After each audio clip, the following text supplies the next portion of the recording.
Bukan dirut, Erick Thohir copot jabatan petinggi Pertamina imbas depo Pelumpang meledak. Imbas dari musibah depo BBM Pertamina Pelumpang yang meledak sepekan lalu, Menteri BUMN Erick Thohir akhirnya mengambil langkah tegas dan mencopot jabatan petinggi Pertamina. Namun bukan jabatan Direktur Utama Pertamina yang diemban Nike Widiawati yang dicopot, melainkan pencopotan jabatan Direktur Penunjang Bisnis Pertamina yang diemban Deddy Sunardi.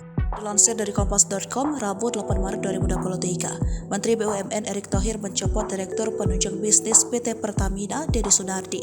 Adapun pencopotan tersebut merupakan buntut dari kebakaran depo BBM Pertamina Pelumpang Jumat pekan lalu. Rencana pencopotan ini sebelumnya sempat dilontarkan Menteri BUMN Erick Thohir, namun ia enggan merinci lebih lanjut.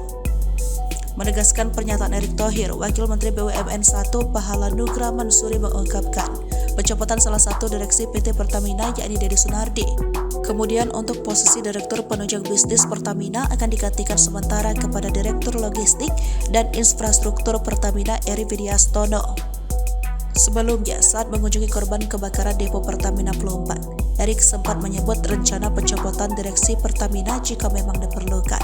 Pencopotan direksi Pertamina yang dinilai tidak bekerja dengan baik juga pernah ia lakukan sebelumnya. Erick juga meminta seluruh BUMN untuk segera membentuk tim manajemen risiko bisnis.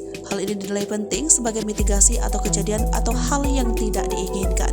Contohnya insiden kebakaran depo Pertamina Pelumpang. Update dari pemerintah Provinsi DKI Jakarta, sementara ini data korban kebakaran depo Pertamina Pelumpang tercatat korban meninggal dunia 19 orang dan korban luka yang masih dirawat di rumah sakit ada 35 orang.